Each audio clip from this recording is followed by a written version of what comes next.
السلام علیکم۔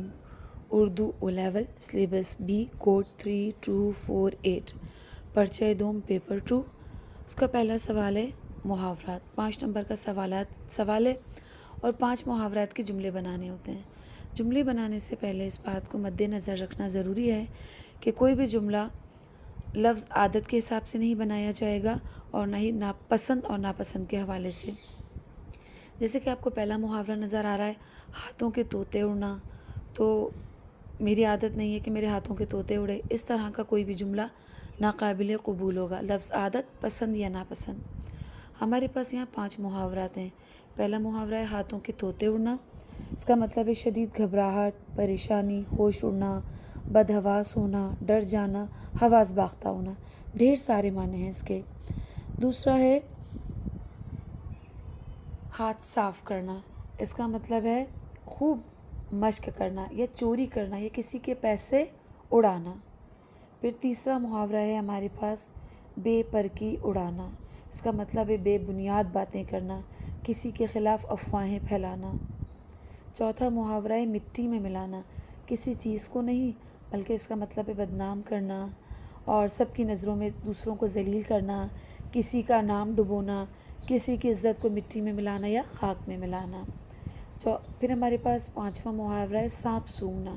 اس کا مطلب ہے خاموشی چھا جانا اور ایسی وجہ کہ جس کی وجہ سے کچھ کہہ نہ پانا یا سکتہ ہو جانا۔ اب ہم آتے ہیں پہلے محاورے کی جانب۔ پہلا محاورہ کیا تھا؟ ہاتھوں کے طوطے اڑنا۔ یہ محاورات آئے ہیں اکتوبر نومبر 2012 میں۔ ہاتھوں کے طوطے اڑانا یا اڑنا، اس کا کیا مطلب ہے؟ اس کا مطلب ہے شدید گھبراہٹ اور پریشانی۔ تو اچانک مہمانوں کی آمد سے امی کے ہاتھوں کے طوطے اڑ گئے، یعنی امی پریشان ہو گئیں اور گھبرا گئیں۔ اور دوسرا جملہ ہم اس کا یہ بھی بنا سکتے ہیں کہ جب عدالت نے مجرم کو سزائے موت سنائی تو اس کے ہاتھوں کے طوطے اڑ گئے۔ دوسرا جملہ ہے ہمارا ہاتھ صاف کرنا۔ اس کا مطلب یہ نہیں ہے کہ ہاتھ دھونے کے بعد صاف کرنا یا ہاتھ گندے ہو گئے تو کسی کپڑے یا ٹیشو پیپر یا ٹاول سے صاف کرنا، بلکہ اس کا مطلب ہے کسی کے پیسے اڑانا اور چوری وغیرہ کرنا۔ اگر آپ نے یہ جملہ جسمانی طور پر ہاتھ صاف کرنے کے لیے بنایا تو یہ ناقابل قبول ہوگا اور اس پر آپ کو نمبر نہیں ملیں گے۔ تو اس کا جملہ ہم کیسے بنا سکتے ہیں؟ اس کا جملہ ہم ایسے بنا سکتے ہیں کہ ملازمہ نے انتہائی ہوشیاری کے ساتھ مالکن کے زیورات پر اپنے ہاتھ صاف کیے، یعنی کہ اس نے انتہائی ہوشیاری کے ساتھ زیورات کو چوری کر لیا۔ اور اس کا دوسرا جملہ ہم یہ بنا سکتے ہیں کہ اسلم نے اپنے دوست کی دولت پر انتہائی ہوشیاری کے ساتھ ہاتھ صاف کیے، یعنی کہ دوست کو پتہ بھی نہیں چلا اور اس نے اس کی دولت اڑا لی۔ تیسرا جو محاورہ ہے وہ ہے بے پرکی اڑانا، افواہ اڑانا، کسی کے خلاف بے بنیاد باتیں کرنا۔ تو دیکھیں دنیا بھر کا جو میڈیا ہے نا، اس کا تو کام ہی ہے بے پرکی اڑانا۔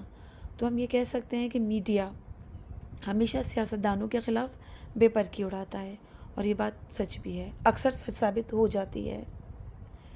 اور اس کا ایک اور بھی ہے کہ سلمان کی باتوں پر یقین نہ کرو، وہ ہمیشہ بے پرکی اڑاتا ہے۔ دوسرا جملہ اس کا یہ ہو گیا۔ چوتھا محاورہ ہے مٹی میں ملانا۔ کسی چیز کو نہیں بلکہ کسی کے نام کو خراب کرنا، دوسروں کو ذلیل و خوار کرنا، کسی کی عزت کو خاک میں ملانا۔ اس کا جملہ ہم یہ بنائیں گے کہ اس نے جیل جا کر اپنے خاندان والوں کی عزت مٹی میں ملا دی۔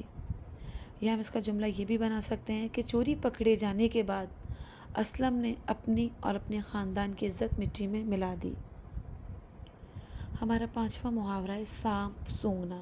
اس کا معنی کیا بتائے تھے میں نے؟ کچھ نہ کہہ پانا، سکتہ ہو جانا، خاموشی چھا جانا۔ تو اس کا ہم پہلا سادہ سا جملہ یہ بھی بنا سکتے ہیں کہ شکاری نے جب جنگل میں اپنے سامنے ایناکونڈا کو دیکھا تو اسے سانپ سونگھ گیا۔ اور اس کا بچوں والا بھی ایک جملہ بن سکتا ہے، شیر کو سامنے دیکھ کر مجھے تو سانپ سونگھ گیا۔ اور اس کا یہ جملہ بھی بن سکتا ہے کہ جب کمرہ جماعت میں استاد داخل ہوئے تو شور مچاتے بچوں کو سانپ سونگھ گیا۔